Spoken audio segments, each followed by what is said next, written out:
Hey everybody, welcome back to Backlot Banter. I'm your boy Abram, joined as usual by Andrew, and we are here for a very, very, very special episode of My Star Wars Show because we're talking about perhaps the most lauded Star Wars film. We are, of course, talking about Star Wars Episode 5. Almost held up, not 10. We'll do 10 eventually when the Rey movie comes out, but for now we're doing 5. We're doing Empire Strikes Back. Here, first, My Star Wars Show and the new BLB little BLB set. And I want to add something to it today. And Andrew, I told you I had something to show you, but I didn't show it to you yet. Yeah, you wanted my natural response. So, oh, okay. We got the Now Razor this Crest. is a very special Nice. Razor Crest because my dad made this for me. He made This, it like out of a model kit, or yeah, he took a model kit, and okay. over the course of it must have been probably 6 weeks or more.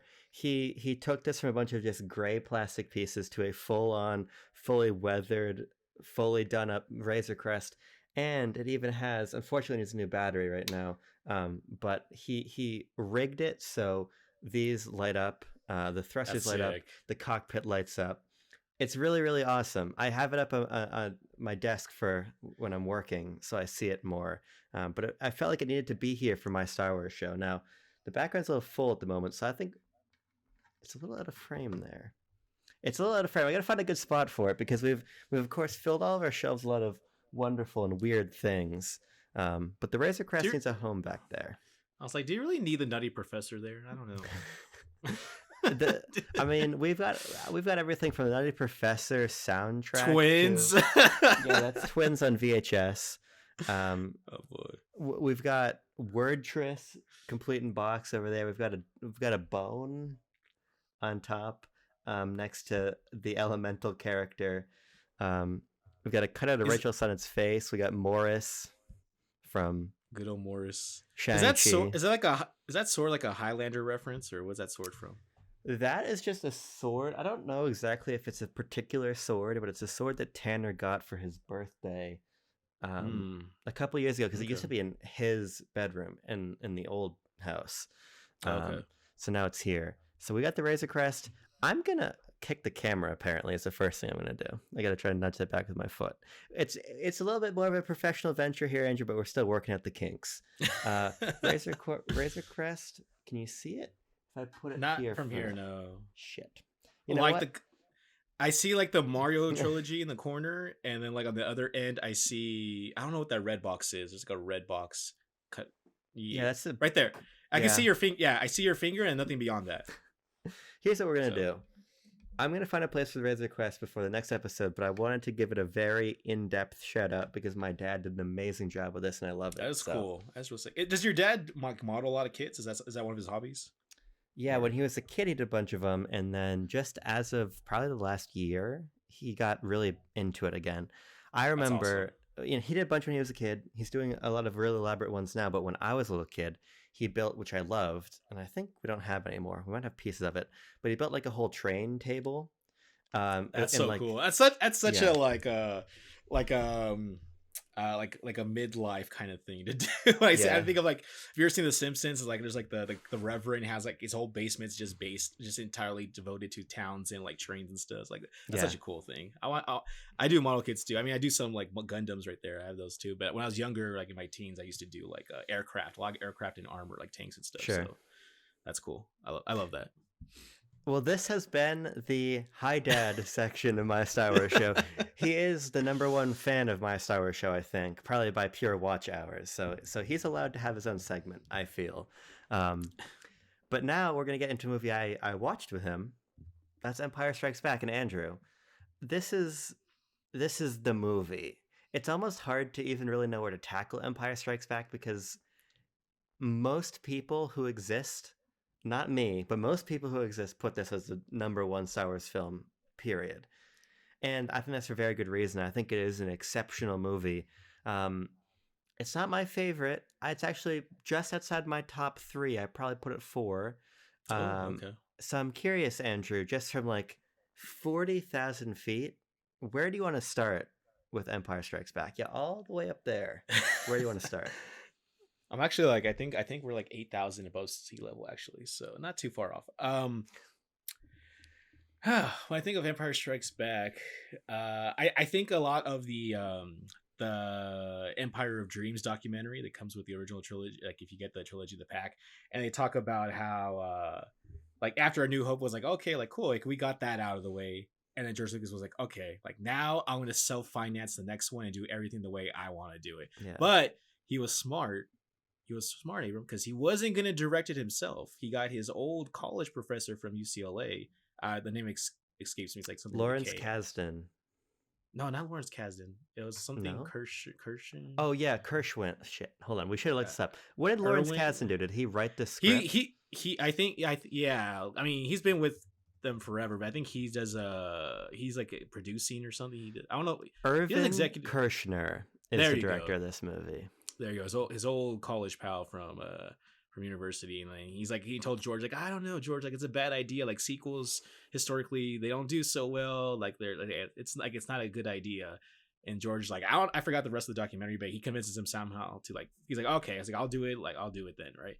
And Yeah. so this movie definitely feels different from A New Hope. You can tell like this is starting to be the point where they got higher budget, right? Higher budget, they were able to Yeah. get way more of these amazing, like I think like the best spin scene with the chamber, with the carbonite chamber. um Thinking of how the echo bass on Hoth, like all these really dope like set pieces, right? Yeah. Asteroid field, which I don't know if they would have been able to do that back in A New Hope, but like we get a lot of cool set pieces. The second act, we get the best spin. And I love all like the elaborate dining room, like Yes.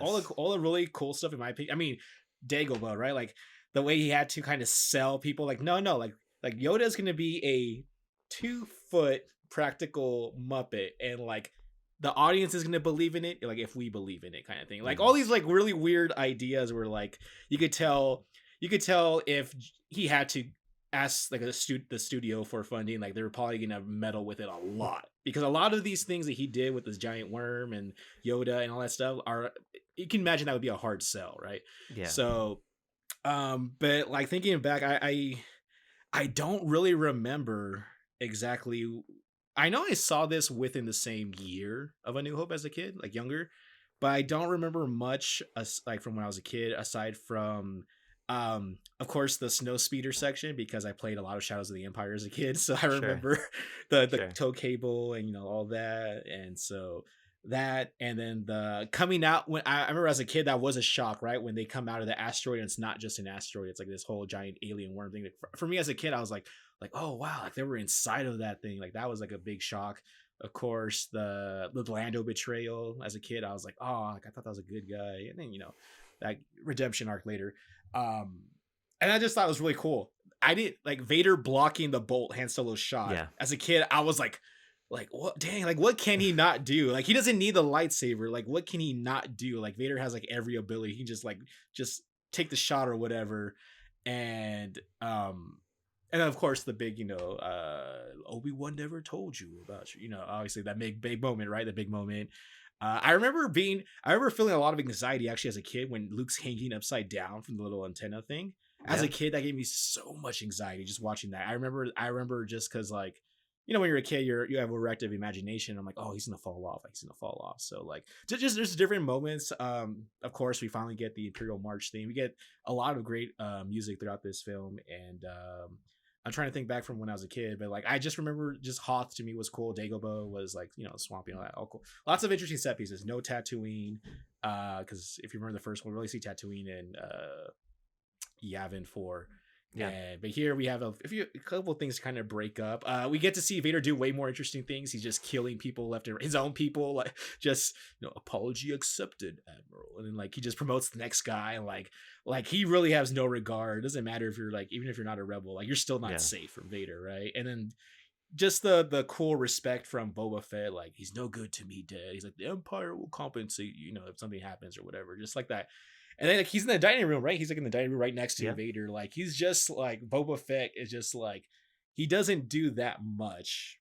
But the fact that Vader kind of acknowledges him, it doesn't treat him like anybody else. There's like that extra like oh, like he's like he has like he's not quite Tarkin level, but he's like someone who he earned Vader's respect. So it's like whoa, adds to the shroud of mystery of who Boba Fett is and stuff. So So those are my, we said 40,000 feet thoughts.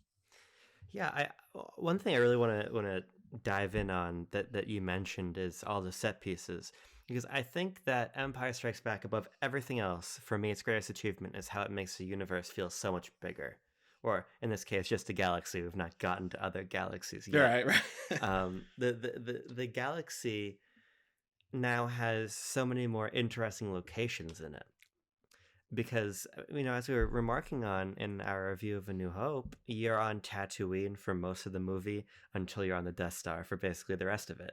um, Hmm. and we're obviously we're on the Death Star, we're above the Death Star, we're on Yavin very briefly. We don't even really, you see more of Yavin when you're playing Battlefront than when you're watching A New Hope. So it's such a small location that I always think back on A New Hope as really being Tatooine and the Death Star. But you're totally Yeah. right. When you're seeing A New Hope, or sorry, when you're seeing Empire right after New Hope, it's immediately apparent how that extra budget and that sort of refined vision, coming off of the first film, really translated into much more exotic places to visit. I think Hoth is really, really cool. No pun Unintended. intended. Oh. I I should have just gone with it. I, Yeah. I I think that setting us there in such a weird, desolate place off the bat is interesting, because we pick up with our characters already situated there. Obviously, the base has been established. They've been hiding out for a while. They've got routines, they've got protocols. You've got the sense that there's been a significant amount of time that's passed. A lot of organization has taken place. The Rebel Alliance really is something now, and they've got a new base, and they're maybe ready to stick to the Empire. But it becomes obvious early on, just as it becomes obvious that the universe is bigger, the galaxy, shit. It's It's all right. also obvious that the mood of this movie is a lot different. It's a lot more contemplative.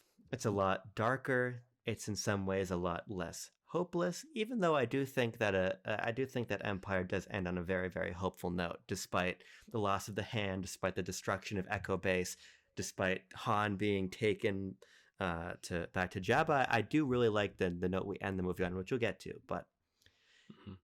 I think the mood of this movie is immediately different, which I really like. And then we're in Bespin, we're out in the asteroid field.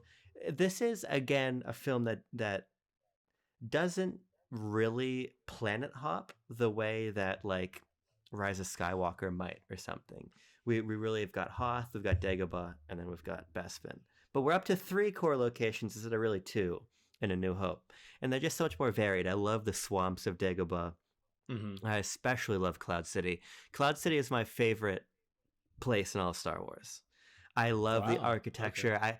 It's probably the one place that was maybe least changed from what Christopher McQuarrie. Wait, not Christopher. Yeah, no, yeah, it is right. Ralph McQuarrie, I Ralph. think. Yeah. Christopher McQuarrie directs Mission Impossible. Ralph McQuarrie concept of Star Wars, Right. the art direction of it. And so I feel like you can really see his hand and his vision in the big Art Deco, super clean Mhm.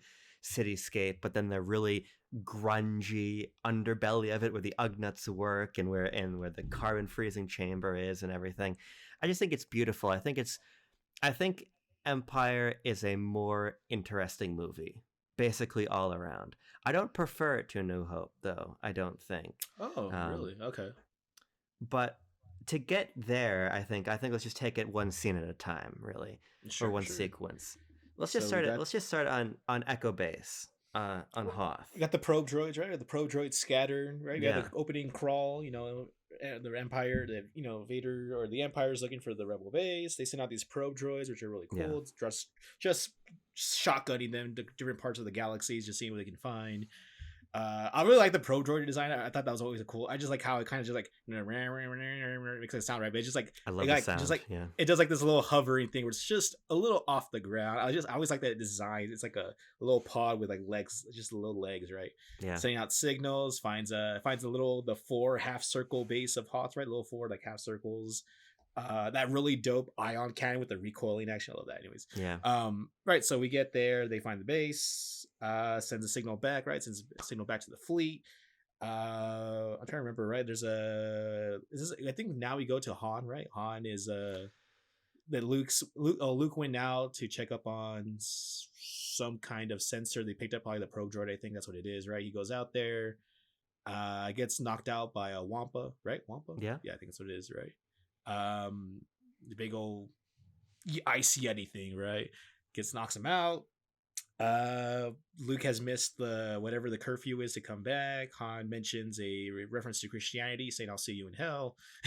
He runs out there on his tauntaun.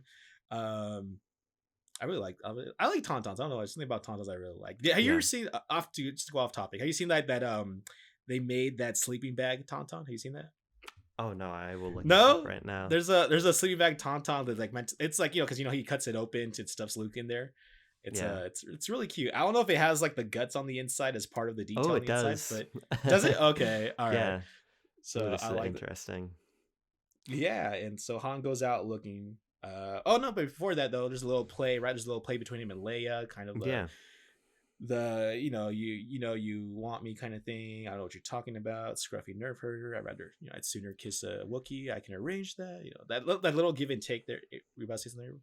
Yeah, well, I actually want to stick on them for a second Sure, of course. because I think one of the things that is most apparent from this first sequence here on the Echo Base is how the dynamic between Han, Luke, and Leia, but particularly obviously as Luke is off being kidnapped by the Wampa, between Luke and Leia has developed, and obviously the romantic tension is even more foregrounded than it was in A New Hope. And with that comes a very particular rapport that I think is just endlessly quotable. I think that this is one of the most quotable films of all time because we've got the lines you mentioned, but the whole "I love you, I know" exchange on Bespin is fantastic too. I think one of the things that Empire really nails is it understands the push pull relationship that Han and Leia have. It gets it very quickly. And I really like not only where it concludes with the "I love you, I know" and where it begins with the scruffy looking nerf herder, but their like moments of chance on the Millennium Falcon when they're inside the worm and repairing the ship and the ship is rocking and she's falling across the Millennium Falcon and landing in his arms and things like that. I think that it's such a charming dynamic. It's charming because they have this love. It's not even love hate. It's just this continual ribbing of each other. And I think Carrie Fisher and Harrison Ford. We don't typically talk about like the acting of a lot of the Star Wars stuff we cover, but I think that they convey this sort of smugness and both sides of the magnet, attraction and repulsion, very very well from that beginning scene. Yeah, she calls him like something about oh right, because he has to leave because he owes Jabba a debt, right? That's the Yeah. thing. And then Leia's like, I guess express. I forgot if it's a line or she does something that expresses like that. She's like, oh yeah, I hate to lose you. You're a great captain. She's like, it's more than He's like, it's Yeah. not just because of that. She's like, I don't know what you're talking about, right? The whole exchange, and then like I think it calls him like laser brain or something. I forgot the rest of it, but and then the like luff it up, fuzzball, right? I love again the continuing dynamic of him with Chewie, where like he's telling him like, oh, like they're repairing the Falcon, right? He's like, oh, try this tool instead, but like just the kind of like just I like laugh it up. Like I always remember that line, and I think about that line a lot for some reason. But then she and then all right, so yeah, so that happens. Right, I think she expressed. I forget who. One of them expressed his concern that Luke is not back, right, from the checkpoint or whatever. It's another great moment because Han is going around. He's asking the officer on deck, and the officer on deck says something effective, "I don't know where he is," and Han's like, "Well, why don't you go find out?" And we get to this point where Leia is incredibly worried. The doors have to be closed because Hoth is so cold. That's a really really great tool for building the dramatic tension on Hoth. Also, this idea that it's so cold even the base has to be insulated. So now Luke is stuck out there. This because at this point Han is also out there too. So when C-3PO says to Leia, "There's the odds are 8 million to 1 or whatever that they make it back," and or it's R2 that says that, and then C-3PO translates it, and then C-3PO recognizes in this moment I really love between him and Leia, recognizes that this has just made Leia even more distraught and goes, even R2 is known to make mistakes sometimes. Oh yeah, he does. That's right. Yeah. And it's this fun, like, humanizing moment. And I think it also is another example of how the dynamic between our core cast really, really has grown, and they have grown a lot closer than they were in A New Hope. Because I'm trying to think back on it, Andrew. Are there even that many moments when we see C3PO and Leia even really share a scene together? Obviously, they're on the blockade runner with her before the film starts, so we understand that they know each other. But I think this is one of the first moments where we really see them to not only together but sharing a personal or a vulnerable moment. I don't think so. I Yeah, think there is a couple in Return of the Jedi, but I yeah, think at this point there isn't really. Other than no, actually no, I don't think so. yeah, I'm trying to remember. No, because even I remember like even in A New Hope, like when R2 gives Leia or when Leia gives the message to R2, like C3PO asks like who was that? Like I don't even think he knew. Like, he just knows like something about like oh like there's no escape for the princess this time. But I'm not even sure if he knows what she looks like at that point. So yeah. I don't know. Yeah, I don't think there's not really interaction between them though. I also want to talk about the Wampa. I think that the Wampa is cool. just and I'll use the Again, pun that time. I think what's so great about the Wampa is that the Wampa is this ridiculously imposing threat yeah, who comes with this big old paw and off whacks Luke screen. across the Yeah, face in a great jump scare moment. Whacks him across the face, but then we learn that it's also sophisticated enough to build a cave, to hang Luke from the ceiling of the cave, and to be right. really carefully cleaning meat off the bone of its last kill. And it's Hmm. gross, it's big, and it's like got cartilage dripping off of its face from what it's eating. And we wake Luke up in this disorienting moment, and again to speak of this sort of advancement of where the characters were from the last movie, Luke's command of the Force, which obviously is what throws the ion torpedo into the vulnerability of the Death Star, but that's really his biggest Force sensitive achievement at the moment. Right. We now see he's got this more fine and everyday ability to use the Force as he pulls his lightsaber from the snow and then cuts the Wampa's arm off. Now, obviously, we see an arm get cut off in A New Hope, but I think that there's A, something a lot, different. a lot of arms get cut off in this Yes. franchise. I think there's something different about watching Luke do it. Watching Luke cut the big arm off of this big beast and then be lost and, be calling out to Ben and trying to reach the Force for him and passing out and then Han arriving. I think it's just really, really great, solid, dramatic tension all around that shows that Luke is on his way down this Jedi path, but as we come to learn on Dagobah, still has a lot he's got to learn about discipline, because maybe with a little bit more discipline, he wouldn't even have been out there, uh, caught off guard by the Wampa in the first place. It doesn't seem very Jedi-like to me, Andrew, to get caught off guard by a Wampa. That seems like something you should be able to avoid. Yeah, I mean you're right because he's out there. He's like scanning with his little binoculars, trying to see like what they picked up on the radar or whatever, right? And then like I'm thinking too, like it looks like a very flat area where he's at, and I'm just like, I mean, obviously it's all white, right? It's like a polar bear. Like polar bears, like they're white. They hunt and they do the thing where they cover their nose because they know that's like the one part that's not white, right? So maybe Yeah, the Wampa just I don't know. He was laying in wait in the snow but it is odd because you're right. He goes out there, like we get the wide shot when he's out there, and it just looks like a flat area, and it's kind of just like how did he sneak up? But also, I mean, then again, we get lines later on in like Revenge of the Sith where like ray shields, like how did this happen? yeah, We're supposed to be smarter than this, right? So I mean, unless you're like actively, I don't know how the Force works exactly. If you're actively just on high alert, maybe something. I don't know. Maybe he just that could also be the reason why Ben showed up at that moment. He's like, you know yeah. what, like you need to continue your education a little bit. Like you're not you're lacking the fundamentals. So let me Yeah, point you in the right direction. So, I also do. It is a kind of a cool character. Again, speaking into progression, because him getting cut by the Wampa is not actually that far off from how the Tusken Raiders catch him in A New Hope. Again, true. looking through a pair of Binoculars, binoculars, yeah. but this time it's Luke who saves himself, and I think Yeah, that's that's a cool. good point. So while he still has more to learn, he's about to go off and learn it. he's already a more confident and adept person than he was when he was out in the Junlin wastes. But True.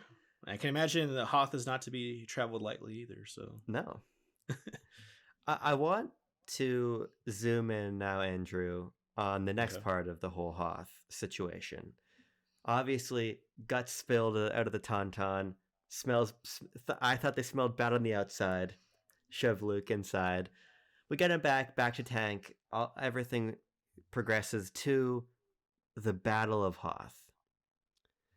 What do you think of the Battle of Hoth? Because this is at this point in the saga, and it still is one of the biggest battles we've seen across the films. So it's famous. It's one of the sequences in all of Star Wars.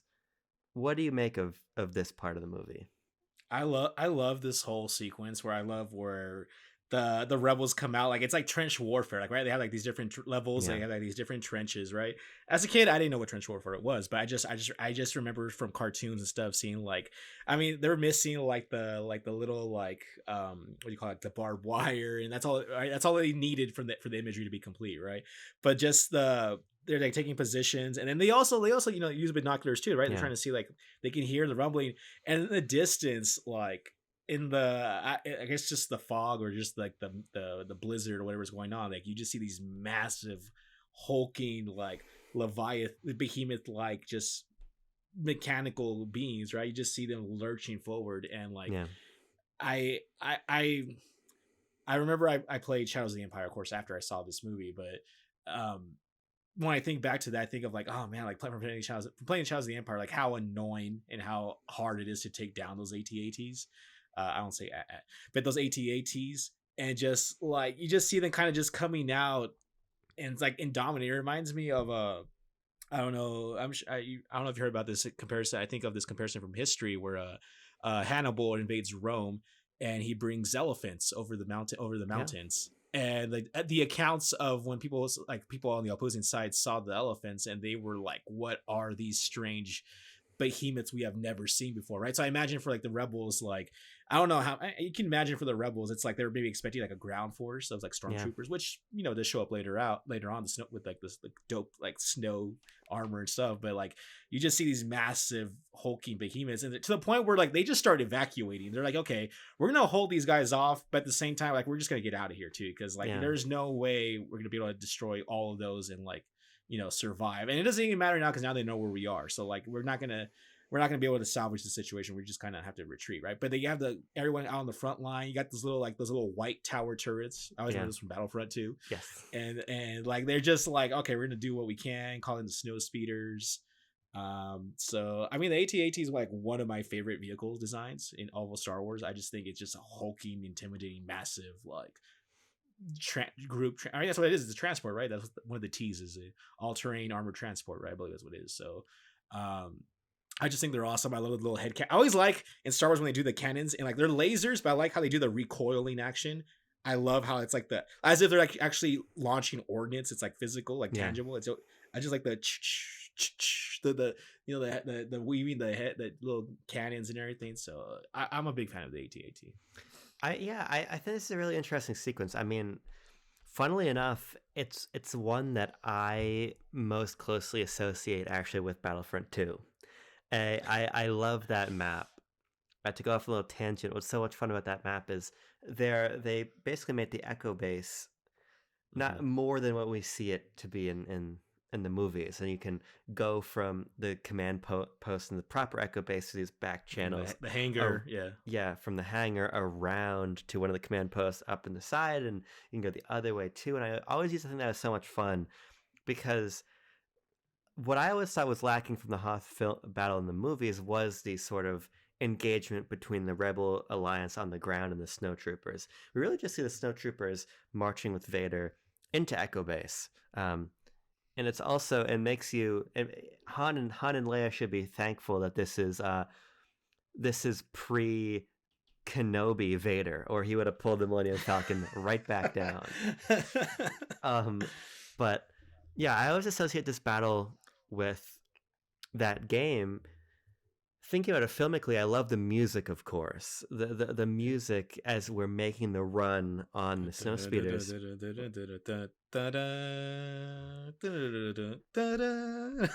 It's really great because there's this adventurous feeling to the battle, but there's also this really frantic one too, as we quickly learn that none of the anything we have on board of the snowspeeder can't make a dent in the AT-AT. So we have to go to the tow cable, and I think that is such a fun idea to show the ingenuity of the Rebel Alliance.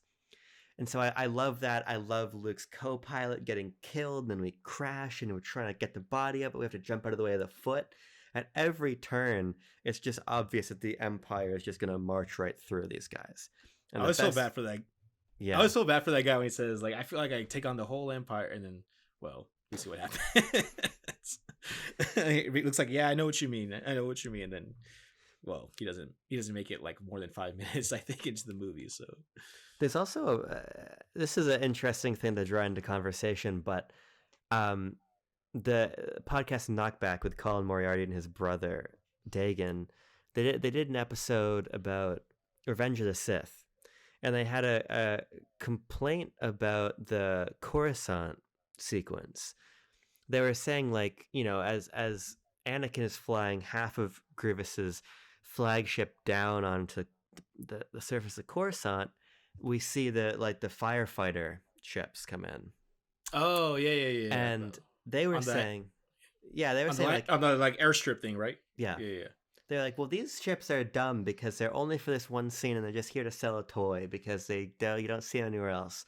And I always thought that has always stuck with me as a weird thing to criticize, because that is what Hoth is.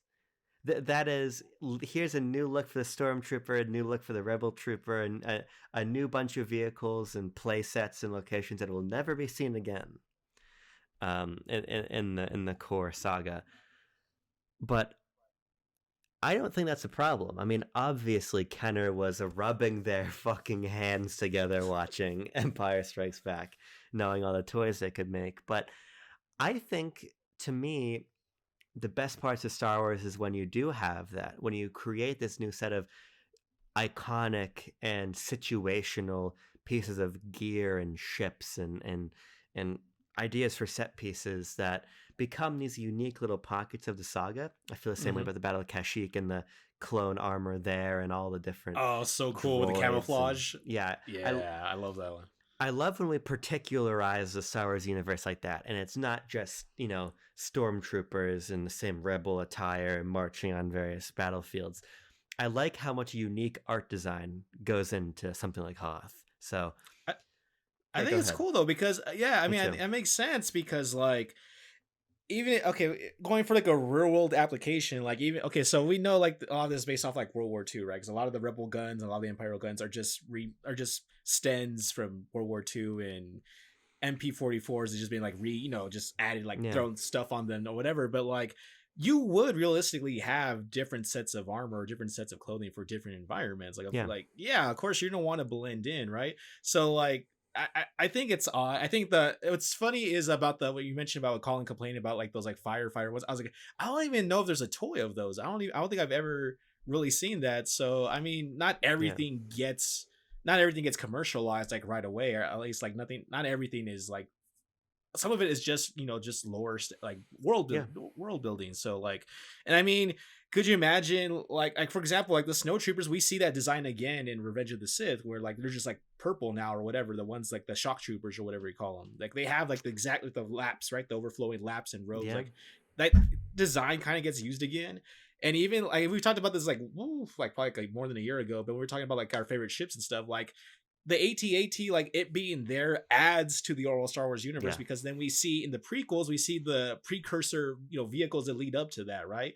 And then of course in this new sequel, we see the even more advanced AT-AT with like the big cannon behind the neck, right? So like, I mean, some of it's based like that's how it is in real life. Like you iterate. There's an M4 and there's M4A1 and the M4A2. Like you just build off the same kind of stuff what came before. So like I mean, I can see why someone who's more cynical will be like, just sell a toy. And I think I've even said that too, like, it's just to sell a toy, right? Like different characters and stuff, swap the colors or whatever. But I think it goes away to kind of establish that like, yeah, you would want to have more than one set of like armor or whatever for different environments, right? So I Yeah. don't think it's, I don't know. I'm not that cynical, but I can, I mean, I can see the point of cynics who would say that, but I for me, like I'm like, just show me more cool designs, show me more cool designs. So I'm with it. Yeah, I feel the same way. I just think it's such strong art direction. I mean, you can say what you want about like the porgs. You can make a good All case. right, I'll give you that one. Yeah, Yeah. you could probably make a case something like the porgs or the pit droids or something. But Well, remember we did talk about that once, that the yeah. porgs were there because it was harder to edit out those birds that live on that Oh, right. island. Yeah. Remember? So Sure. like That's those, a good point. there were birds native to that island off of like the coast of Ireland or Yeah. something, but like it was easier for them to just kind of reskin, to just add the eyes and stuff than to like take out all the birds. So Yeah. even then there was a practical reason, but I just generally feel like the Star Wars is great because everything, whether it's a story that some people think doesn't need to be told, like Solo, the, all of these movies, shows, books, games, they add more fun toys into the toy box that is the Star Wars galaxy, and I think that that's really fun.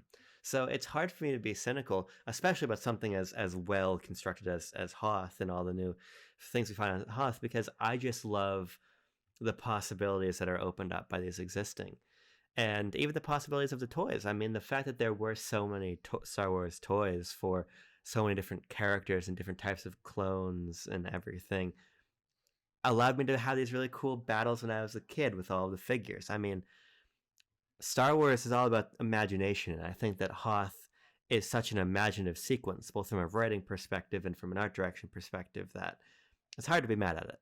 But I also just like the yeah, design of the base itself. Like me too.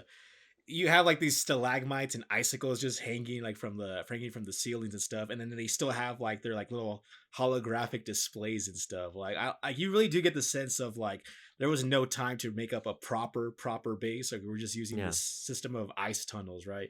Like the hangar looks a little bit more like, a little more work was put into it, obviously, because it has the ships. But like I like how it's just very ragtag looking. Like, okay, we're gonna set up.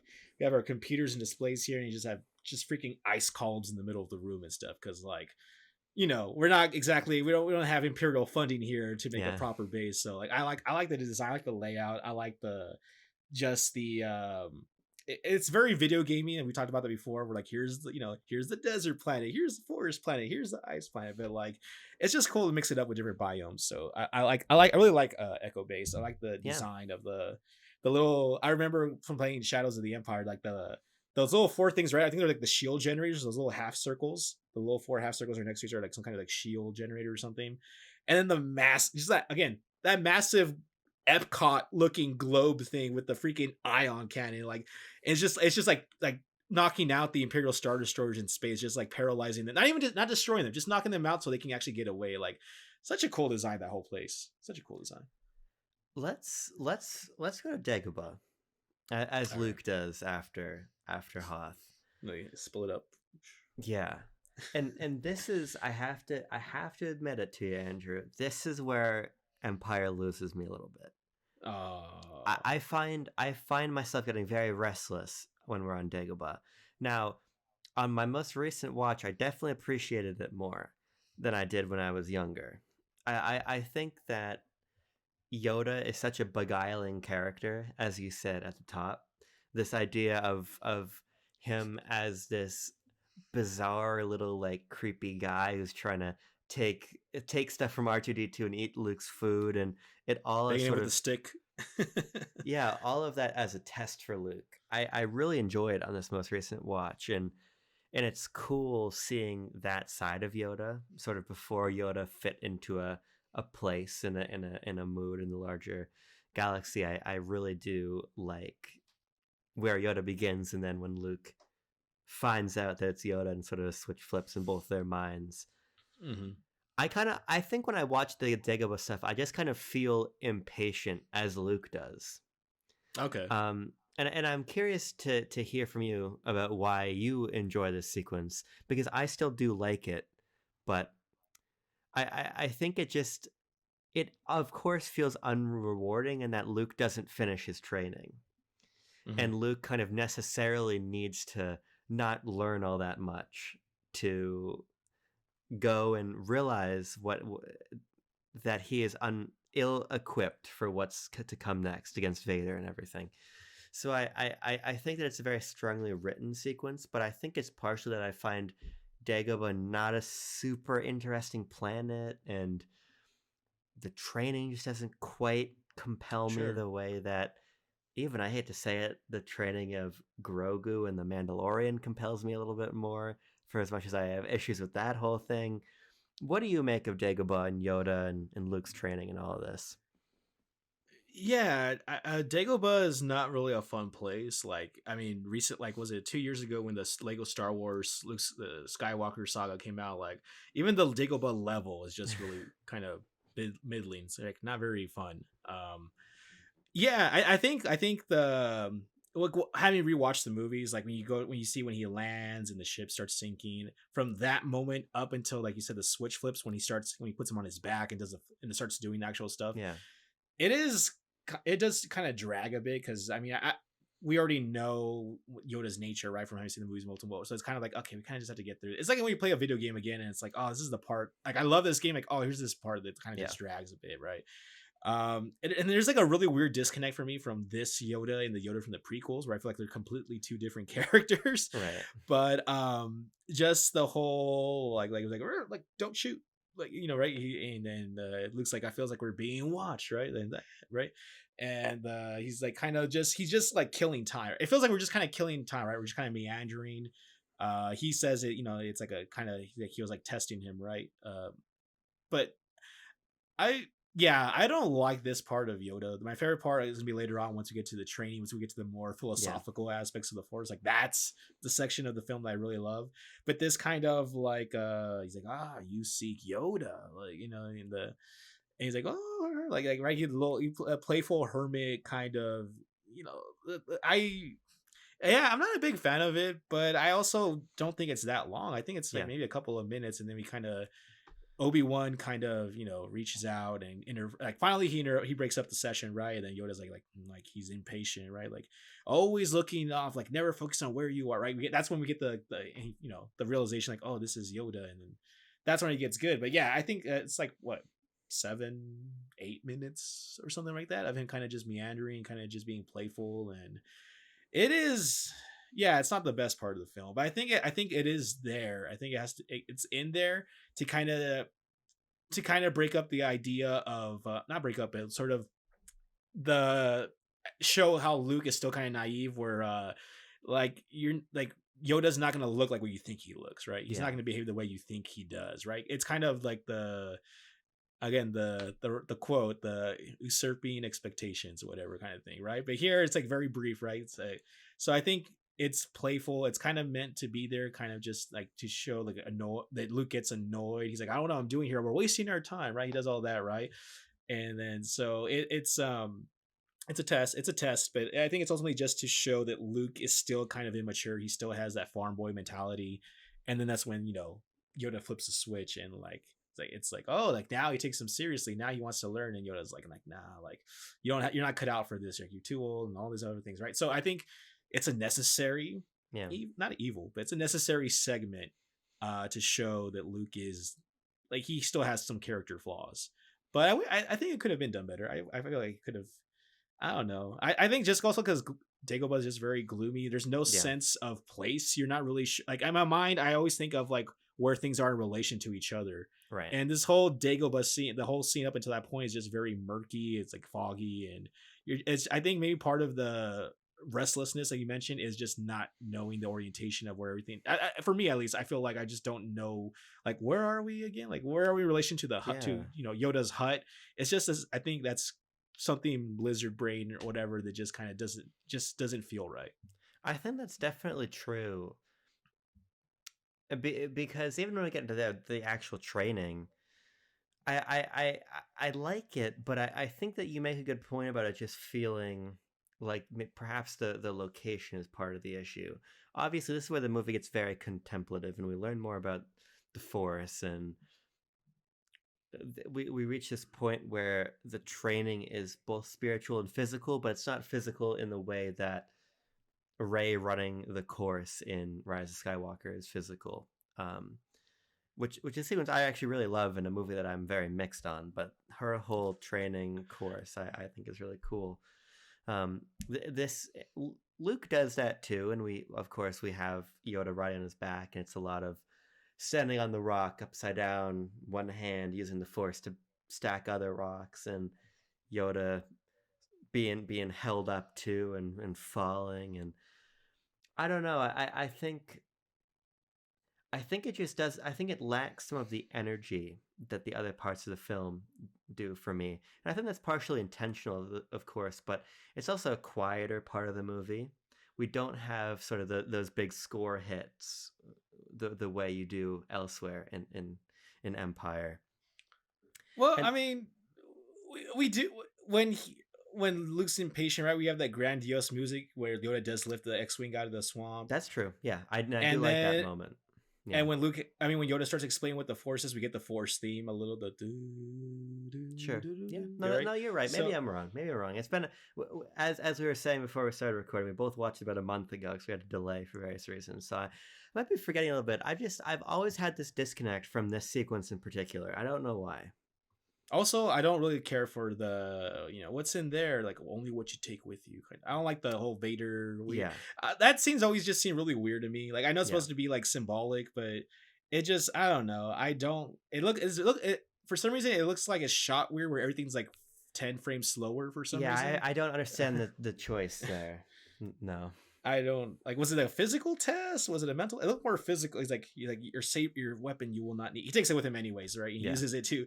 Just like what was the solution supposed to be there? Like, it's a really weird shot, and then like it just seems like it's like filmed slower and weird. I don't know. Yeah. I I think don't that's a like good that. point. I think that does get a little bit. Again, I guess sort of the heart of why I've always had kind of an issue with Dagobah, but you're right. There are really great moments punctuated in there. The lifting of the top of the X-wing is great because I think it really ties together this idea that Luke is gaining power, but is uh, but doesn't quite know how to control it, but also that he has this impatience, but he wants to be more than he is. That he wants to be more than he is. I think there's a Sounds like an reverence Anakin there. thing. There's a frustration there. Yeah, I think you can see. I think you can see Anakin and Luke and in the tail end of Dagobah. But I I'm not really the like Jedi I'm how. supposed to be. Yeah, I think that it's effective in showing how powerful Yoda is and showing how powerful the Force is, and in I think clarifying to Luke what he probably knows of. Yeah, I can't do that. I should Mm. probably stay and train, but I have to go. And there's an interesting idea as he's leaving Dagobah that you don't know that you can help them. You Mm. should stay here and finish your training. I think this whole idea of like Luke's destiny starts to catch up with him on Dagobah. Yeah, right. There's that line he exchanges with Yoda about right about I don't right. He says I think Yoda says Luke says something along the lines of like if I don't go then like like they'll be killed or something, and then Yoda's like you'll endanger everything that they fought for. Like you Yeah, have to like honor they're all in this fight against the Empire and everything, but like they understand their individual lives are not as important as the overall goal, right? Because like yeah, if Luke goes, and Luke is like pretty much the only person in the entire Rebel Alliance who can stand toe to toe with Vader, and like if you go, like you're gonna risk put everything they've worked for like in jeopardy, right? And so it's like he has like that but for him it's not really a conflict. For him it's like no, like I owe it to my friends, right? He's not seeing the Rebel Alliance for the bigger thing it is. And so it just happens, fortunately, to work out in his favor. I mean, yeah. he has to like he go he loses an arm and he has to lick his wounds and stuff. But he lives to like fight another day. But there, yeah, you're right. There is sort of the the what's it called the dilemma of like the needs of the The, few the needs of the many outweigh the needs of the few. there you go, right? Yeah, That's like kind of the dilemma that Yoda's trying to put for him, and then Obi-Wan's kind of like a little contemplative, and he's like he's our only hope, like he's all he got. And then we get that throwaway, no, not that throwaway line, but the very misleading line, right? About like, no, there's another, right? yeah. Um, I feel like what's going on with the asteroid field, David? What's going on in the asteroid field? I mean, The asteroid field is fun because I really love this recurrent bit about the hyperdrive not working and Han's luck running out. I think that this does a really good job foreshadowing in a lot of ways what's going to happen to Han himself. Um, the luck is just out.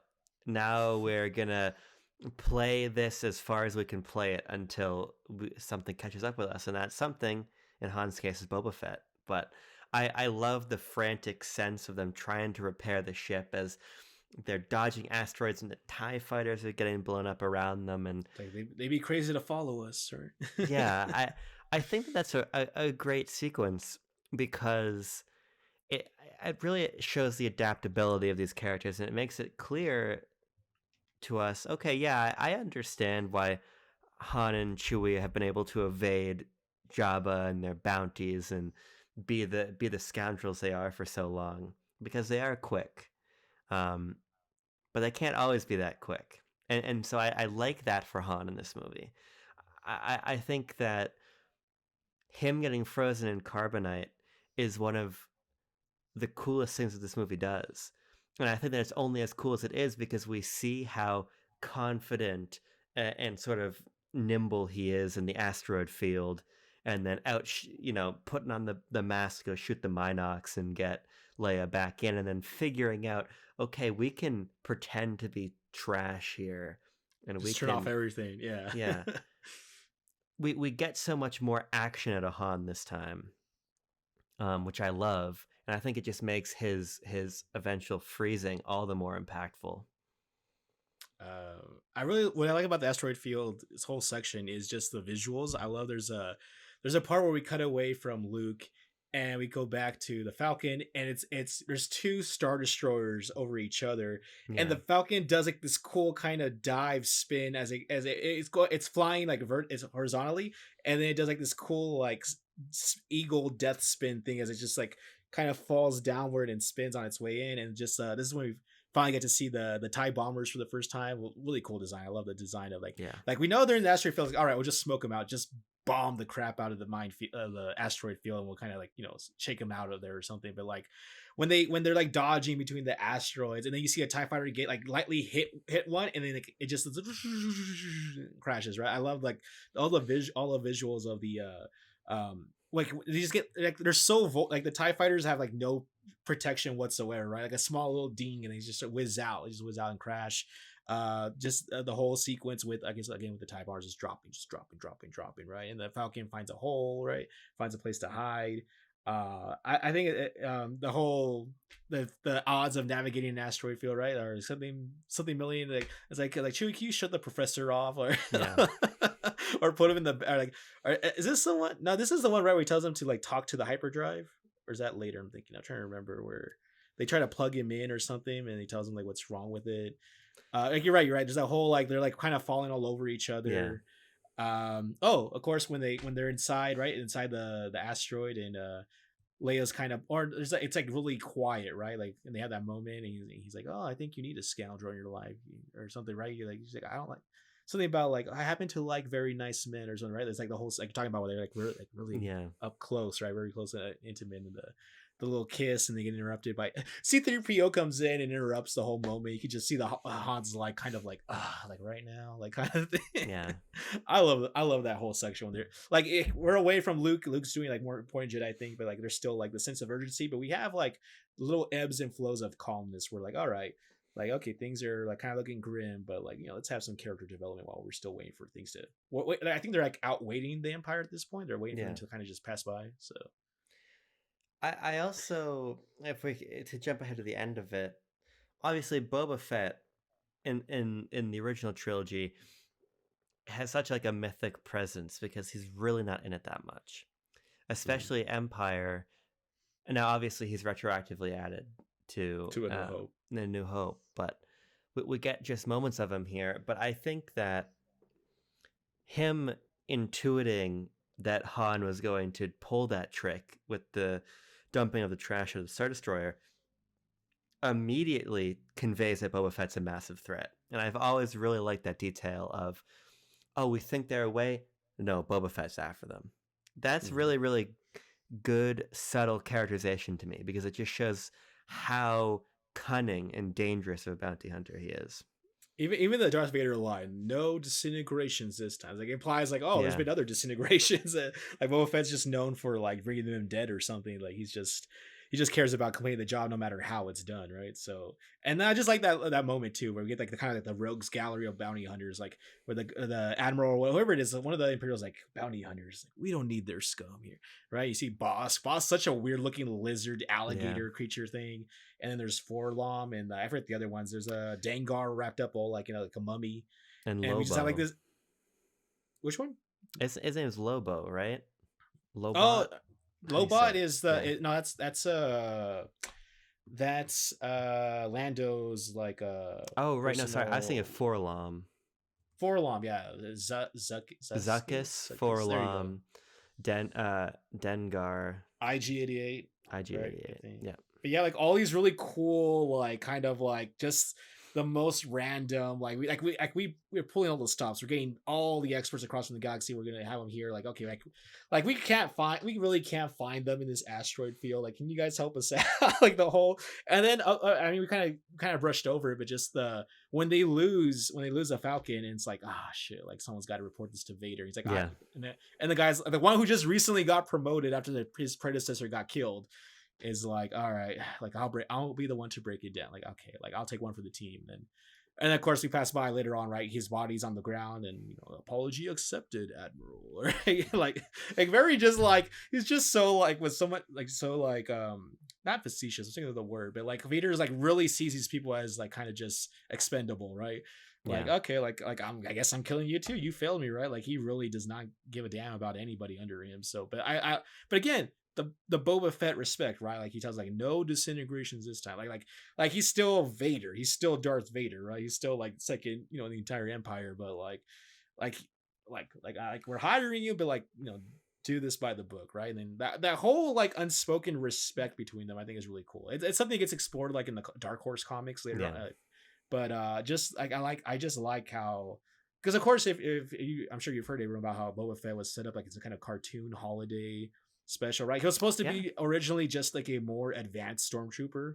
Like I think it was the same armor, just like all white or whatever. And then they decided to kind of give him more personality and give him like that very worn, like dented. Like I like how his armor has like little dents and like it looks like weathered. Like he's been through a lot, right? He's not like some kind of fresh greenhorn, right? He's been through the muck and everything. So and it's just that mystery, right? He has like a little cape. I'm not sure. I don't think he has a jetpack in this scene, but just like his overall design, like what's a mythosaur skull? Like what is that? We don't know. We won't know for years what that Yeah. is. But just like the overall, just like his gladiator esque, like helmet, just like he just looks badass. It's a much better design than the cartoon you're mentioning. They've added it to Disney Plus now, so people should go check it out. Oh, okay. I haven't seen it. Yeah, it's only about 8 minutes long. It's called The Faithful Wookiee, and it's a good thing that they tweaked his design from The Faithful Wookiee because I'm looking back because I have the Boba Fett model kit, somewhere in there. Nice. Yeah, in The Faithful Wookiee, he's got the really classic, like more like almost mint green and like sky blue armor.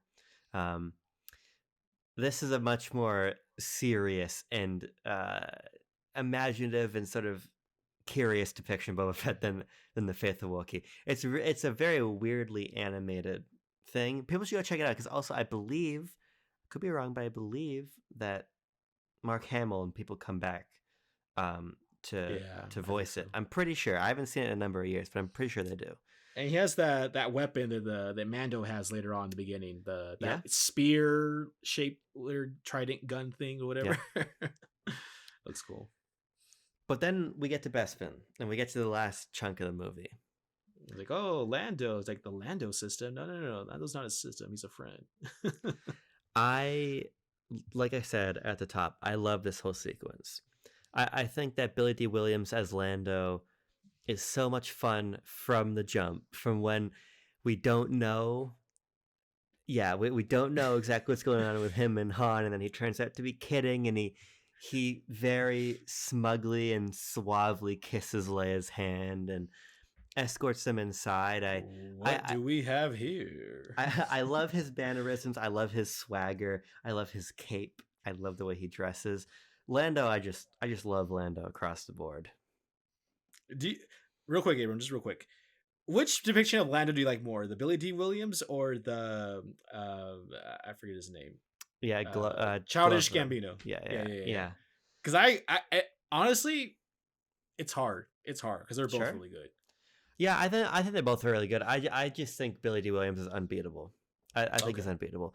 I'm a big Solo defender, by the way. So when we eventually do our video about Solo, we'll get to that. But I love Solo. I think Solo's But you're right. I love how yeah, smooth he is. Like, you truly belong with us here among the clouds. Like, he's just so suave, man. He's just so likable, right? I like yeah, the whole like. He's like, and he starts like a really deep guttural laugh. He's like, "How you doing, you old space fire?" Like, oh, okay, like, okay, we're good with this guy. We're good. And he's like, so like he's a very good host, right? He's very accommodating. yeah, He's like, oh yeah, we'll get the Falcon like repaired and polished, like my right. And then of course we find out like he's like, oh, that little subtle line. He's like, actually, I just made a really good deal that's going to keep the Empire out of our pocket or out of our hair for a yeah. long time, right? Like right until like the betrayal, right? Did you see that recent thing about Billy D. Williams talking about how this was like within the last No, month he did an interview and he said that the gap between Empire and Return of the Jedi, like how so many people he met just randomly would come up to him and say like, "You betrayed Han," like he felt like he's like yeah, but like he felt so kind of it's kind of like how everyone was doing to Chris Pratt after Infinity War, like oh sure. like you messed up, right? And Billy D, because I guess he has like a book coming out like in February or March or Oh, something, interesting. and he was talking about like in that gap, like he couldn't say much about his role in Return of the Jedi yet because it wasn't like even out yet, but like a lot of the things he had to deal with, like when he pick up his kids from school or whatever, and like people like other kids like oh like you betrayed Han, and so like Yeah, I thought it was kind of funny, one of those like kind of like meta things outside of the movies, right? So like he's known as like because we don't know, like we don't have his redemption story till like Return of the Jedi. I mean, we kind of have a little bit, right? He saves Leia and Chewbacca at the yeah, last minute, but just he's very suave. Like he's just he's like I'm legit. Like he tells like Han, like I'm legit. Like I have this mining operation. Like that the implication of the shared history, which we won't get into until solo film, but like yeah, he's like, oh, like he's like, hey, you lost her to me fair and square, right? So like, oh, okay, so like Lando owned the Millennium Falcon before Han, and like, so like the shared history, like, oh, like these guys go way back, like back when they were like, just running around when they weren't like, they were like kids and stuff or whatever. So like, but yeah, Lando, he's got these weird, his little friend Lobot's kind of like his like right hand kind of facilities. Like this guy is like has like Wi-Fi tuned to the entire Bespin station to the yeah. Cloud City. Though, oh, dude, I love those when they bring in the Falcon. Those little two pods Yeah, the next to each cloud other. cars. I love the The cloud little, cars. it's like they're connected for some reason. Like that's Yeah. such a fun whimsical design. So, It's interesting. Obviously, we don't really get it till Solo, but the when we get to the surface of Bespin and we get to the Tabana gas mines, there's this really interesting, like, obvious class difference then between the state of things down on the planet when we're mining Tabana gas and then up in Cloud City. It's very interesting, and it's obviously we'll explore it more later. But I just find everything about this planet fascinating and this society above it even more so, particularly because not only do you get because the cloud cars in the Cloud City police initially shoot at the Falcon, and obviously we get the fake out from Lando. There's this great sense, and the line you mentioned, there's this great sense that something's afoot. And nothing makes that clearer than when C3PO gets kidnapped and blown apart, which I love. I love this. I love nobody knowing where he is, and then Chewbacca finding him and carrying him around in a sack on his back. I always, speaking of game associations, I always associate that with Star Wars: The Complete Saga because you can play as Chewbacca with C3PO on your mm. back, which I always really like doing.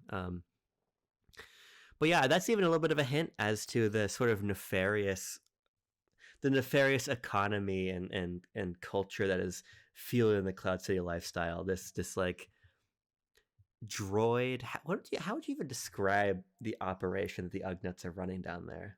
I think it's supposed to be like smelting, right? Like they probably break down. It's some kind. Yeah, it seems like they're like smelting, right? Because later on, when Chewie does find him, he finds him like it. I think there's like a conveyor belt somewhere, And I think Yeah. there's just a bunch of droid parts all over the place, right? Because he has to go and pick around and grabs C-3PO's head, and he has to like, yeah, I think they're like it's like a smelt, right? Because if it's a mining operation, I mean, I don't know. True. I think they're Yeah. mining gas, right? I think it's gas they're mining. Yeah. They must have a very similar facility kind of laid out for smelting things. So I think it's some kind of like ore processing thing going on. But I just like how C-3PO just wanders away from the group, right? Yeah. He sees another protocol droid that looks like him, and which I think is really silly. That's how he wanders around. He's like shoot though. I was like, oh, like excuse me, like right. It's like I think it's a very rude protocol droid or something. And then that's when he wanders off from the group and gets caught by the. He's like, oh wait. He's like, wait. I forgot what he says. Like he's about to warn about stormtroopers right as he gets like blessed. That's like the first thing he says when he's assembled again. He's like stormtroopers like here. Like I better warn. He's like oh like he's already like they already know or he's already being like put together and it's like already like too late. So I think again and I like how it's Leia who's the one who's like she's like I'm worried about it and I'm like really I was like you're really worried about C-3PO like that's such a I mean not to say like I mean they're they're droids so it's I find it funny that she's worried about C-3PO. It's the first of many unresolved anxieties that the Star Wars series will have about the humanhood of droids. Yeah. But that's a conversation we've already had many times across Mandalorian and Andor and everything. But well, you mentioned it already, Andrew. But the moment when we're going to the dinner and the door opens and we see Vader, it's a great shot. It's a great reveal of Vader. Immediately deflecting the bolt. No hesitation. He just goes straight for the good shot. I just think that's great. I think that's great. And I love when we're in prison afterwards and Lando comes in. Is it Lando? No. Does Lando come in at that point to talk to them in the prison? Part? Yeah, he says he's not here after. He's looking for some sky. Yeah. And I think that this is a great sequence because it really shows the unilateral power of the Empire. Because Vader says when he asks for Leia and the others to be taken to his ship that, and Vader says this, the terms of the deal have changed. It's like because Lando's like, wait, they're supposed to stay with me. He's like the term.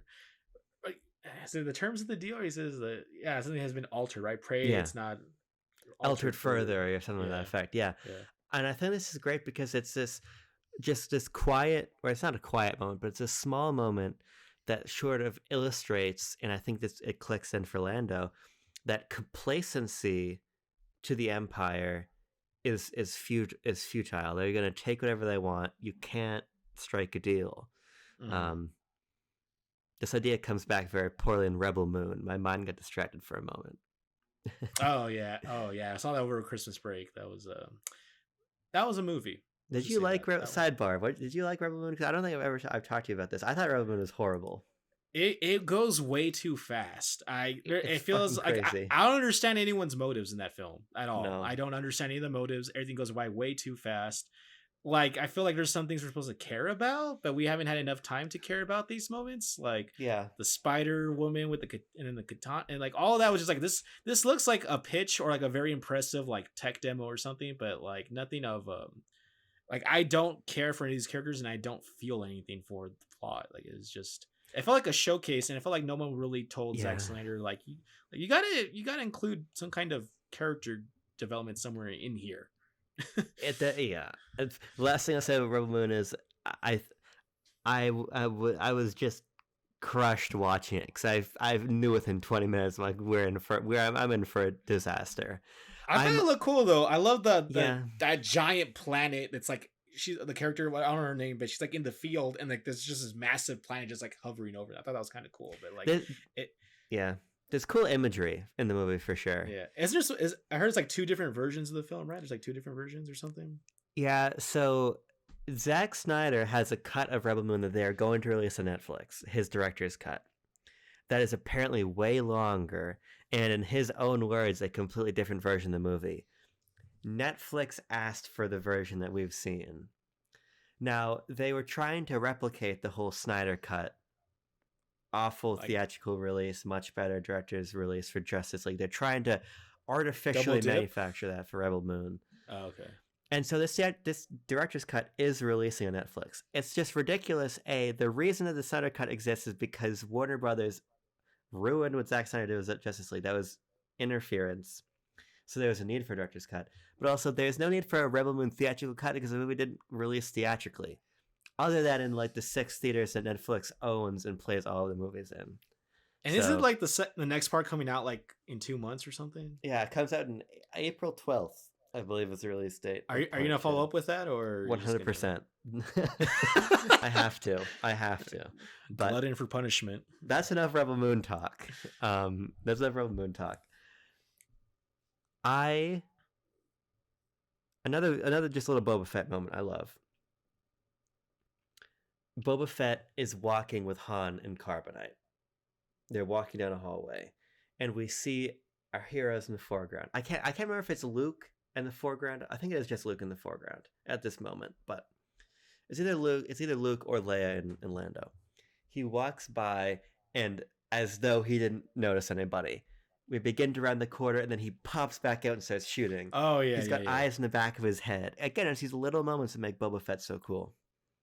I thought you were talking about the part where he's on the landing bay. He's like, put Captain Solo in the cargo hold. I thought you were talking about that part too. I like that shot. I just like the evening sun setting, and like it reminds me of there's a part I really like in we're not there yet, but The Force Awakens where we see the TIE fighters. Like it's like a Top Gun moment where like the sun's glistening, doing like a little heat wave kind of thing. Yeah, I love the imagery in Cloud City, but oh dude, that part where the Millennium Falcon does like the backwards thing over the cloud, right? It goes underneath, comes back around and flips over when they go back. Like it looks so cool. But yeah, you're right. The part you're talking about, the part where Luke's already there, right? They're walking through the halls and he like pops back out real quick. Yeah, I was like, how did he see him there? How did he know he was there? But Boba Fett knows. The carbon freezing chamber. A great location, a great idea. Heightened even further by the fact that they don't know if it will kill Han or not. Obviously, they're testing it out for Luke. It's like, okay, we'll do a trial run on this person we don't care about. I think that's just it's such a great visual. I love that we don't see him actually get frozen. We only see him once he's been frozen. So there's this moment of, is he dead down there? Is he alive? And they pull him out and they check his vitals, and obviously he's fine. But I think that's just such a great sequence. And of course, like we talked about already earlier, I love you, I know. Beautiful. You know what's great about that? Just a sidebar real quick, Andrew. I watched it last month. We watched this film last month. My wife and I. She had never seen the movie, but she thought it was okay. I think she liked A New Hope better because it was more hopeful, pun intended. But we went to I don't know if you heard of this store called Box Lunch. No. It's like they show a lot. It's like a Disney. It's kind of like a Disney store, but they have a lot of like Star Wars and Disney stuff. And there's two in the entrance. When we walk in, there's 2 shirts, and there's one with Leia facing left says I love you, and there's a Han shirt next to it that says I know, with him like facing towards her. That's good. And my wife sees that and she's like oh, like in the movie. I'm like yeah, exactly like in the movie. Like it's like that whole I love you. And then like there's a great part in the Empire of Dreams like documentary where they talk about like where like Han Solo wouldn't say I love you, like what, like that whole of trying to come up with the line, and they try all these different lines. They try to see like what fits, what sounds natural, until I think I don't remember if it's Harrison Ford or the director who eventually just says like I know or something. I think it might be Harrison Ford, and then like the director, and then Kirshner's like that's it, that's the line, that's what he would say, like I like that's Muggish kind of like I know, like you know what I mean, like it's just that's just so Han Solo. That's just so like no, Han Solo doesn't say I love you. He doesn't gush. He doesn't do that, right? He plays it cool, right? He's like yeah, I know. And so like I like how that scene or those 2 lines, right? Those 2 lines are like so kind of iconic. To see, you see it on merchandise. I've seen it on mugs too, like I love you, I know. Like it's just that exchange, right? That exchange is like one of those things that only like Star Wars can really do, with like just 2 lines, right? And then of course you're talking about the Han Solo carbonite freeze. I have seen that thing used for so many things. I saw there's this really cool shirt I saw somewhere where it's like Boba Fett licking a popsicle, and the popsicle is Han Solo. Sure. It's like the carbonite brick on a popsicle stick. And like I seen I think I mentioned to you before that I know someone who has like a Han Solo cologne. And the cologne bottle is the carbonite block of him Yeah, that's just good. doing the. I seen a refrigerator with like the Han Solo thing imposed over it, like that whole him being in that like. I think it helps too. It's also in Return of the Jedi, right? Like Jabba Yeah. says, "I like my ornament where I like him where he is, right? As like decoration, like that.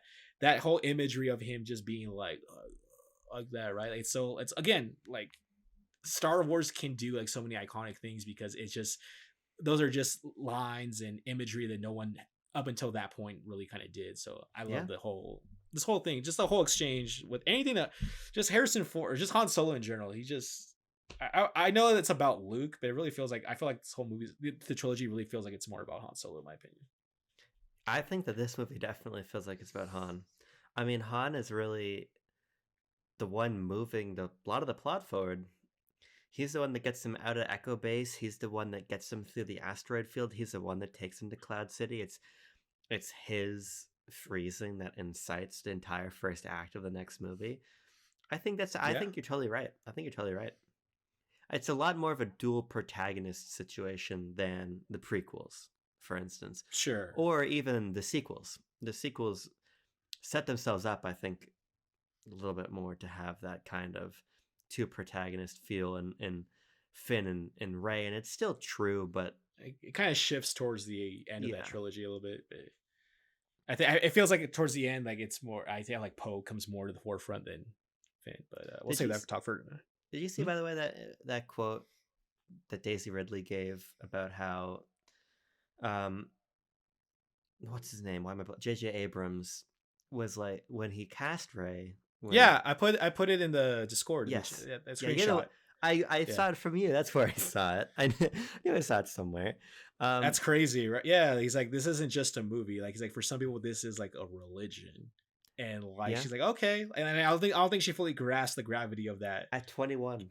No, yeah, and just right, she had like ulcers from like stress and Which is anxiety, and awful. like that's yeah, that's crazy.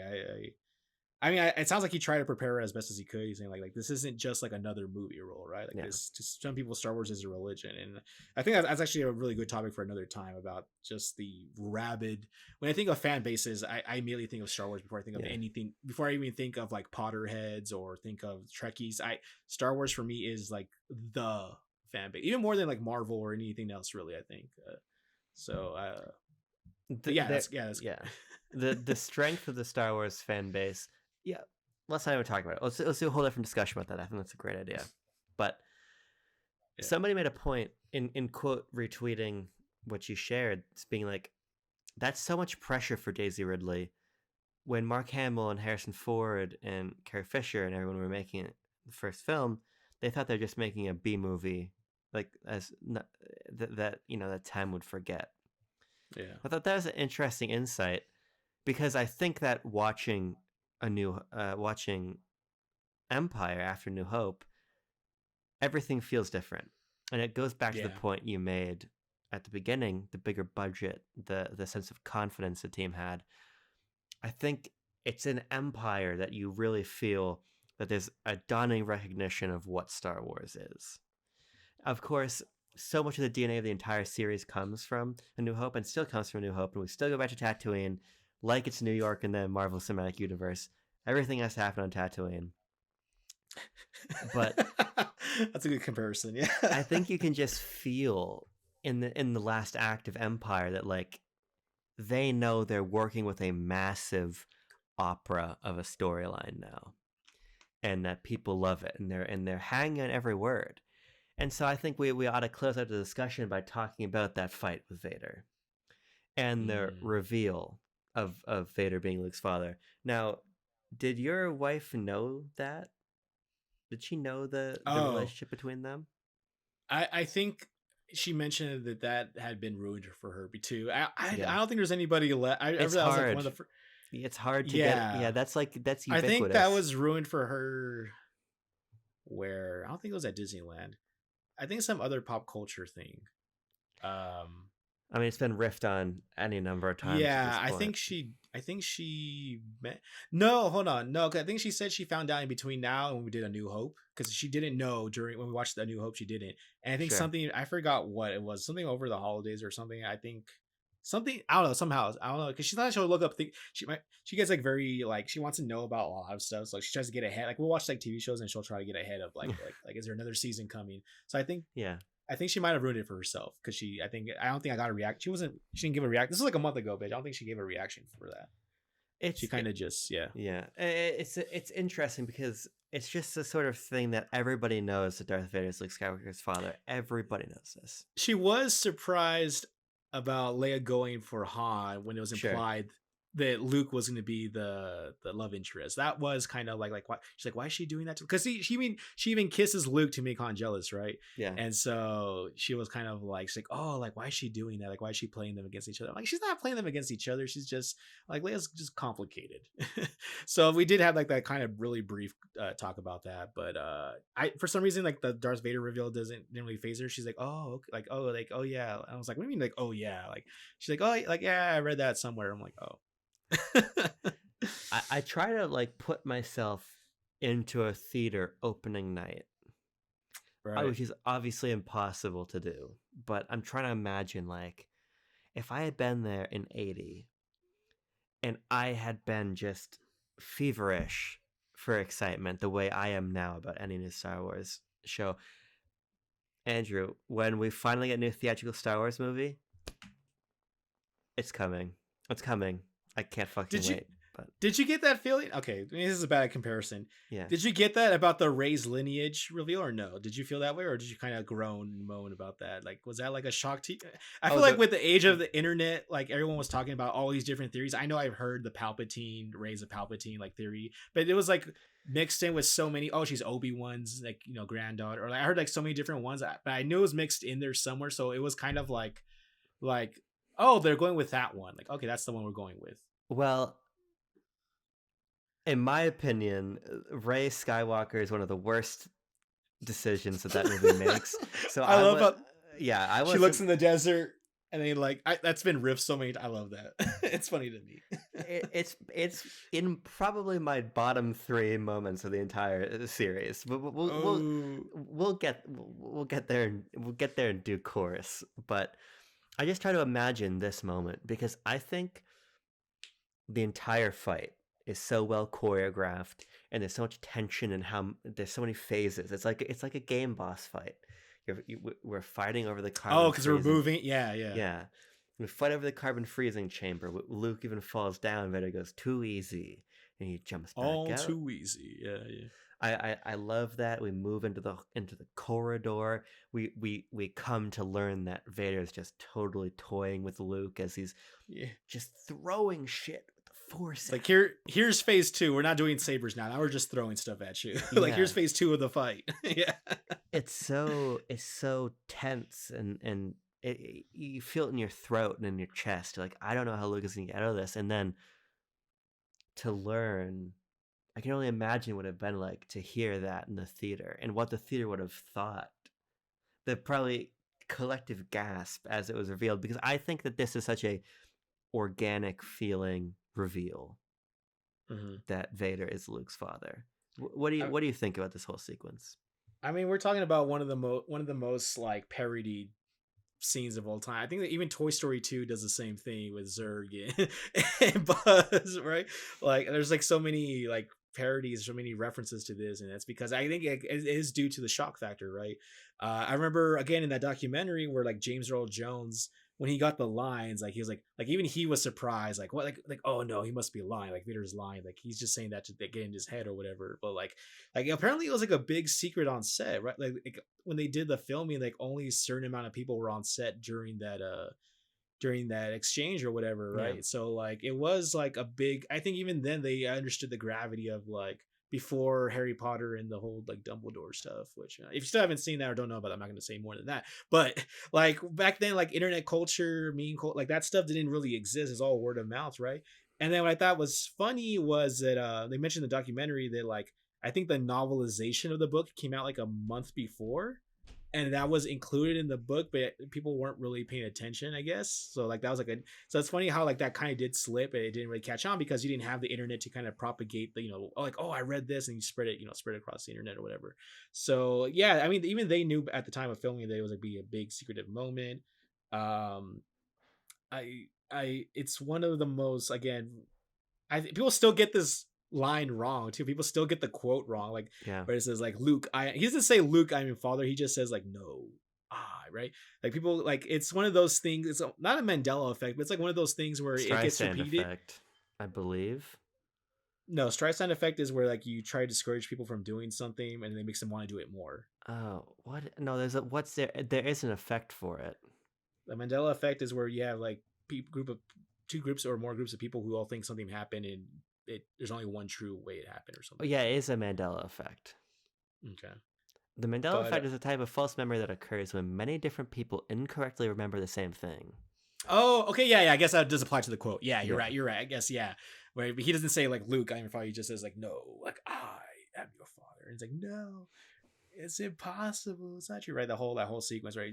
Search your feelings, you know it to be true, right? That whole exchange, right? Join me together, and he just like lets himself fall, right? But I mean, I think that when we first started doing this show, I asked you like, was there a point where like if you ever, you're like you always knew somehow that like Vader Yeah. and Anakin were one and the same. So, but like, I mean, I don't know how. I mean, my mom's not even a big Star Wars fan. She knows like that Yeah. line. She knows like you don't even have to like. I think it's just one of those things you just absorb from pop culture, even if you haven't seen it directly. So Yeah. yeah. I mean, I see that. I one one day for one Father's Day one year, I gave my dad a Darth Vader card. That's and it was it toyed with that where it was you opened it and it was the audio recording because it was like one of those like little chip ones with Yeah. a little, and it said something about like yeah, you're right. It was like a Father's Day gift card, and like before any of this stuff, like it's just been one of those lines. It's I don't know. It's like frankly, my dear, I don't give a damn, right? It's like one of those Yeah. things that just everyone knows it. Everyone knows it. Even if you've never seen Star Wars, you just know the line because somewhere along the lines, a comedian or some show riffed on it and it just keeps going from there. There's something wrong with the. Oh no, I'm just there's some background noise. I'm just checking. I'm just checking to make sure the levels. It's on my end though. It's not on your end. Oh. I'm just making sure. I'm just keeping it. I'm not keeping it to the ground. But I'm keeping the air to the upstairs level to make sure that it's not getting too loud. But Oh, okay. Because my wife is talking, but she's like on the other end of the house, so I don't know no, if you can pick that up. no, that's not being picked up. But We're yeah, all I mean good. the whole sequence. I love because we kind of brushed over it. I love how it starts off with Luke kind of Yeah. just wandering around, right? He just kind of wanders around. He's kind of he's kind of like funneled into this direction, right? He shows up on the little platform that elevates him, and Vader's just there waiting for him. And the whole fight, like you see Luke struggling two handed, and Vader's just doing this one handed. He is just Yeah. fighting one handed. He does that really cool Ripple move where he kind of like unarms him by twirling the blades and like flicking it. Yeah. And the whole like just you can see Luke just struggling, and like you're talking about, like right, he pushes it, like kicks him into the carbonite chamber, and then like that really quick zip up, and he jumped the force jump, which I guess now is like I guess that would be the first instance of a force jump we've seen. And then just it's like all too easy, right? He's like, oh, impressive, like why does he say something about Kenobi something? I forgot the line, but something about he showed him well, or like it trained you well, or something like that, right? And like you're talking about, yeah, you go into like different scenes, right? He does he kick Vader, or how does he lose Vader? I'm trying to remember when Vader goes away and starts throwing stuff at him. Do they just naturally transition to another? He gets thrown through the window, right? Okay, that's what it is, right? Yeah, that's right. Yeah. That sounds about right. Because then they go out into like that open where like there's wind in this like open like area, and yeah, he like gets his arm chopped off. He's clinging to this wire, right? And there's a great reveal, and then he just lets himself fall, which I think is really odd. I'm like, how does he not die from that fall? But Yeah, the fall and then the conclusion of the film, because obviously we're at the darkest moment there, but then there's this moment of sticking to the light when Luke doesn't take Vader's outstretched hand and just falls and falls and falls and falls and falls and falls and falls and falls and falls. And he starts falling at an angle too. Yeah. And he ends up hanging from like an antenna on the underside of the station, and then reaches out through the Force to Leia, and we get a sort of implicit payoff to the whole. There's another moment when Leia hears him through the Force, and we pick him up, and we have one final the hyperdrive isn't working moment, Or do we have that before? No, we have it Yeah, there. it's Yeah. because Lando says like, I don't know what happened. Like my engineer said they fixed it or something like that.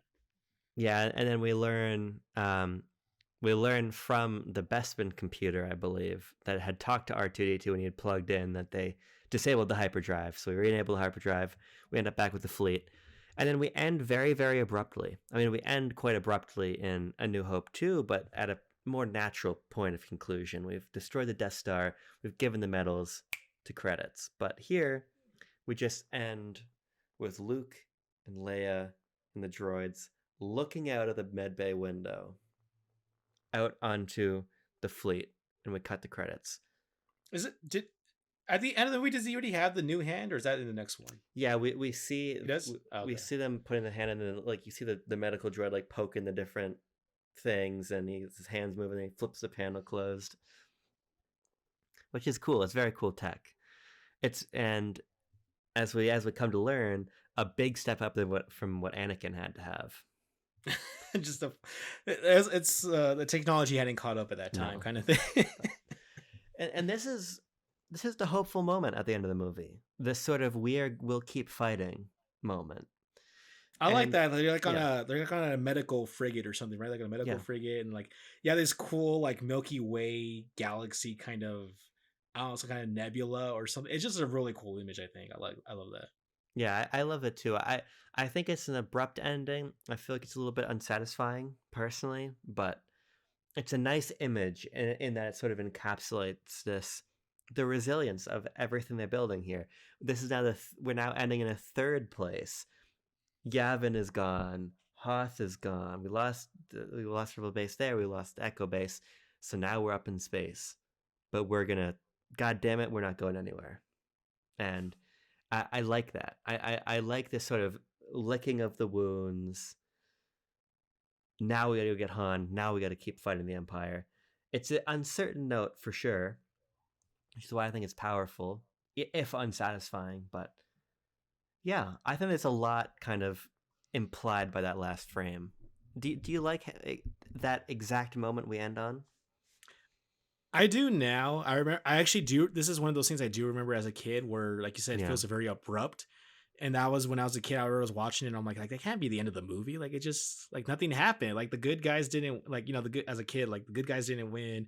Han's still out there, and I think it's because I a couple of times when I was younger, I did watch the movies out of order, and I just remember thinking like yeah, this is a really weird place to end it. Like it's just like that's it, right? I mean, you have to imagine at that point, obviously they knew, the audience knew, like okay, there's gonna be a third part, right? The whole A New Hope was kind of like the proof of concept, like that yeah, worked. All right, now we can do like an extended, open-ended kind of story, right? But I like it visually. I think that's what helps. I like there's yeah, something about like seeing that bright kind of nebula, that kind of, and then the music kind of, that soft kind of hopeful music starts to come. It's like similar to kind of like the love theme sort of. I don't know if it's the love theme or not that they have, but like it's that kind of I think it's like the prologue to the main Star Wars theme, but it's the the very light violin kind of, and then of course as the credits start, like it builds up, right? Builds up and then right. So yeah, everyone's there on the bridge, everyone's dressed in white. It's like a very lots of white, lots of light, lots of, it is hopeful. Yeah, I guess it is hopeful. and then we're gonna pick it back up in a totally different place, a familiar place, but a different one. And I think that is an interesting component of the ending. Also, obviously, we start in a totally different place from where we ended um, A New Hope. So we do it again in Jedi, but it is interesting when we talk about the next film, going in order, unlike young Andrew. Um, sort of seeing, okay, stapling this onto that. It's a jarring beginning, picking up from this ending. It's a totally different beginning, but I love starting with a little bit of a heist. So we're in, well, as you know, Andrew, we're in for my favorite Star Wars movie next time. One of my favorite ones too. Not yeah, Empire, I like Empire a little bit more, but Return of the Jedi is one of the ones where I think when I was a teenager, Return of the Jedi was my favorite because I Yeah. really liked the Ewoks as a kid. But also just because I like the connective tissue when they did the swapping in Hayden Christensen and Yeah. including Naboo and all the other planets in the montage at the end. Like I love all that stuff. But well, I don't want to say more. We'll talk about it when we get there. Anything else you want to say about Empire, Andrew? Uh, Empire Strikes Back is probably one of those for me is one of those films where people talk about how the second film in the trilogy is usually the best one. People talk about Spider-Man 2 in the Tobey Maguire film, saying that the second one's Yeah. the best one. People talking about I'm trying to think of other trilogy. Rush Hour 2. I love Rush Hour, but Rush Hour 2 is like the best in that trilogy. Like Yeah. it starts. I think this is the starts off that kind of where you're past the introductory phase of the first movie and you haven't gotten to hire yourself and mess things up in the third one yet. So the second one's kind of like your ambitious, not quite humble, but still like it feels like this. It's the second film in the trilogy, but it's also the one where it's like the most dire, where everything feels kind of Yeah. like man, like what do we do now, right? And I think. And I'm thinking of the other like Star Wars trilogies and like how the second film varies in quality across the different various trilogies. How sometimes they nail it, sometimes they don't. Not gonna say which yet, but and I know you have probably a different idea than I do, but like the Empire being kind of like George being like this, okay, I'm gonna go all out, I'm gonna do this thing myself, I'm not gonna have studio execs. It's one of those rare situations where it does work for him, and I think it's because he had more people involved. He Yeah. wasn't taking on all the responsibilities himself, and I think it definitely shows that it's like you said, if A New Hope establishes what Star Wars is, like Empire is like I feel kind of the peak probably at least of the original trilogy until we get into like the expanded universe stuff later and Yeah. stuff. But yeah, Empire Strikes. I the characterization of Han and Leia with each other. The continuing comedic relief of C3PO, Lando, just such a fun addition to the cast. He's just so like suave and like even in Return of the Jedi, I think I like him in Return of the Jedi a little bit more actually. But just like we can introduce new characters and it doesn't take away from anything of the core cast, and just it feels like I think it feels very balanced, right? Because Yeah. we go away, we separate the party, right? We separate the group, have them go on their separate missions and reunite again, and it doesn't feel. I know we talked about how Han's kind of feels like the main character, but I really do think it feels balanced. Like they give Leia kind of stuff to do, not physically, but like she kind of moves the story along, and so does Han, and all the stuff with Luke. And then of course we didn't talk about it because we talked about it so many times, but the whole spiritual aspect with Yoda Yeah. and only big in your mind, right? Judge me by your size. We didn't talk about that because we've talked about it so many times, so quotes and like other stuff. So, but Yeah. like that is like one of my favorite sequences in all of Star Wars is the training, the lore expanding of what the Force is, right? The how it's not just about like sizes, right? He's like I don't believe it. He's like that is why you failed, right? Like just the whole we see the Super Star Destroyer, which is such a cool design. I think this is the first time we see it. Just Yeah. this the good size comparison. You see like regular Star Destroyers around it, it just like completely dwarfs them, right? It's just massive, big like burners on the back. Just like this is where they really start getting more creative with the ship designs. I love the slave one. I'm sorry, the fire spray. Um, I'm just being silly. The TIE bombers, right? I feel like this is of the original trilogy. I think this is where I love the most like Yeah. additions. Return of the Jedi has cool stuff too, obviously, but just all the stuff they did creatively with Yoda and everything, boss, all the cool designs. I think of the original trilogy, the best designs are in this film. So Yeah, I think you really encapsulated it perfectly there. And if I can boil it down to like a simple phrase, I think that the reason this film is so incredible, both as an expansion of the lore, but also just as a piece of blockbuster filmmaking cinema history, is that it's such a confident, ambitious, and independent vision. It's really is. I was seeing a clip of Return of the not Return of the Sith, Revenge of the Sith. It's the moment when George Lucas decides on the spot that Mace Windu can have a purple lightsaber. oh, that was for Attack of the Clones. Oh right, sorry, Attack of the Clones, Yeah, of course. yeah. What I like about a moment like that, and what it really begins here. It was that George Lucas made so much money off of Star Wars that he put himself in this position where he could do whatever he wants, tell whatever story he wants. And this is a great example of him surrounding himself with the right people to help channel that vision to the clearest, most successful version that you could possibly have of that vision. So yeah, I just really like what this represents for the imagination of sci-fi, for the ability to invent a story like this. A New Hope, I do prefer A New Hope. I think I think Really? Okay. I like the scenario we're in. I love how effortlessly it feels like it introduces so many elements, and the swashbuckling nature on the Death Star. I think I might like that a little bit more. For as much as I love Bespin, as much as that's my favorite location, I think that the sum of the parts of A New Hope for me is excellent. I put Empire actually third in the original trilogy for me, but we're talking about 9s or 10s, so it's what does it even really matter? It's all good. Yeah.